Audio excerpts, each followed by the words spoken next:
Hi, good day everyone. So today we're going to be doing May, June 2022, paper 2, number 2, which is typically algebra. Alright, so let's read number 2. Factorize completely the following quadratic expression. Alright, now the difference between expression and equation, because you see the second one says equation. It's simply an expression does not have the equal sign, equal to something. An equation does. So if you look at the difference between this and this one has equal to 0, this has not equal to anything. So that is why it is called a expression. Right now, the steps, the first step, let's go first step for factorization is to identify what is A, what is B, and what is C. A is your coefficient of x squared. B is your coefficient of x, and C is it, B is your coefficient of x, and C is your coefficient, not the coefficient, it is the constant, which is the number that stands by itself. So coefficient of x squared, let's zoom up a little bit to make sure that you guys are seeing. Right, coefficient of x squared is 5. So A is 5. The coefficient of, well, B is equal to the coefficient of x, which is minus 9. You always take the sign with it as well, right? And C would be our constant, which is 4. So we already have identified what is A, what is B, and what is C. Now, the second step, so the first step was to identify what is A, B, and C. The second step is to multiply A by C, which is 5 multiplied by 4, which is equal to 20. Once you find out what is AC, you find the third step would be to find your factors of 20. What are your factors of 20? We do the pairing method. You have to do the pairing method. 1 multiplied by what would give you 20? 1 by 20. 2 multiply, could 2 go into 20? Yes, 2 by 10. Could 3 go into 20? No. Could 4 go into 20? Yes. How many times? 5 times. There's no number in between the last pair that we got, so we know that 4, these are all your factors of 20. Right. Your fourth step is to ask yourself which pairs, when added or subtracted, will give you B. Let's not think about the negative for now. We'll just look at 9. If you add or subtract 1 and 20, would that give you 9? No, not possible, right? 2 and 10? No. If you add it, you'll get 12. If you subtract it, you'll get 8. What about 4 and 5? Yes, if you add 4 and 5, you will get 9. So we can say that B is equals to 4 plus 5. However, we know that B is equal to negative 9. So to turn this B into negative, right? Not negative, but to turn these numbers into, remember, it's negative 9 is equal to 9. To get this negative, right, you have to multiply the entire thing by minus 1. So you're going to take this entire thing and multiply it by negative 1.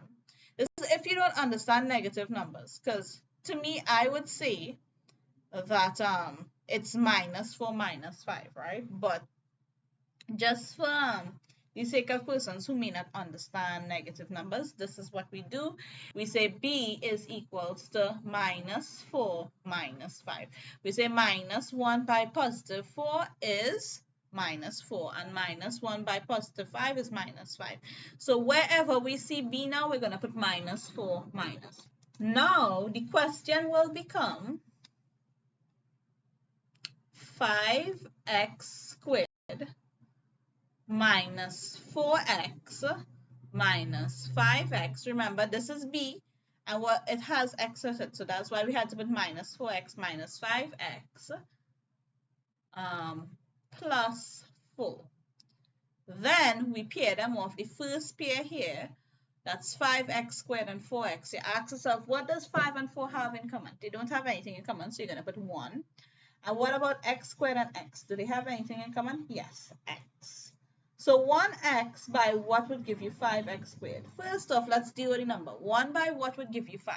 1 by 5. And then x by what would give you x squared? X by x would give you x squared. And then, again, 1 by what would give you 4? 1 by 4. And then we deal with the sign, a positive and a what would give you a positive and a what would give you a negative, a positive and a negative, right? So that's 1x by 4 will give you 4x, right? So that is the first bracket. Immediately after, you're going to open your next bracket and put 5x minus 4. Because it's just a known thing that these, especially when you're factorizing quadratics, your brackets must be the same. And then you can work backwards. 5x by what would give you minus 5x, right? So you ask yourself this, you're going to put this in the corner, 5x multiplied by what would give you minus 5x. You deal with the signs, the 5x's are the same, so it's 1. And then a plus multiplied by what would give you a minus, a plus by a minus. So immediately you put minus 1 outside here, instead of doing it over again. Right? So what we have is 5x minus 4 in your first bracket. That is because the two brackets are the same. And then your next bracket is going to be x minus 1, close bracket. And that is how we would factorize this question here. Now, you see when you see this word hence, immediately you have to think, what was the answer that I got from above? 5x minus 4 and x by x minus 1. Hence means the answer or the answer or what you did before in the question is going to be used to answer this question. They said hence solve the following equation. This is 1 mark, so immediately you're supposed to say it. You're not supposed to do a lot of working. So what we would do is look at the answer we got, and immediately you're going to say, well, 5x squared minus 9x plus 4 is equal to open bracket 5x minus 4 by x minus 1. So we can say, instead of using this, you're going to use the answers 5x minus 4 in one bracket and x minus 1 in the next bracket is equal to 0, right? So what will you do? You're going to make each bracket be equal to 0, right? When you're solving, this is a way to solve quadratics. When you factorize the brackets that you get, you let each bracket be equal to 0 and make x the subject. So basically, you're going to say 5x minus 4 is equals to 0, and the next bracket is x minus 1 is equals to 0. And you make x the subject, right? So this one is very easy. If you carry across minus 1 over the equal sign, that is x is equals to positive 1. That is your first answer. And your second answer would be, we want to make x the subject. So you're going to carry across minus 4. So that's 5x is equal to the opposite of minus 4 is positive 4. So x would be plus 4. And x, if you carry across, the relationship between 5 and x is multiplication. So if you carry across multiply by 5 over the equal sign, the opposite of multiply is divide.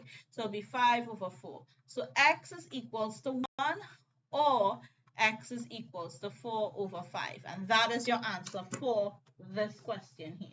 All right, let's do this. This says make v the subject of the formula. Where is my pen? All right, so we have two v's here, so we have to make v the subject. So first off, you're going to have w is equals to 5 plus v over v minus 3. So what I would do, especially when you have a fraction, you put this w over 1, and then we do something called cross multiplication. You're multiplying w by whatever is down here, and you're multiplying by 1 by whatever is on top here. So this is going to turn to w open bracket v minus 3 is equal to 1 open bracket 5 plus v. Right? So you multiply w by whatever is down here. So that's how we got w open bracket v minus 3. And then 1 by this. Right? So you're going to get, again, distributive law states that we have to multiply everything or anything outside your bracket by each term in your bracket.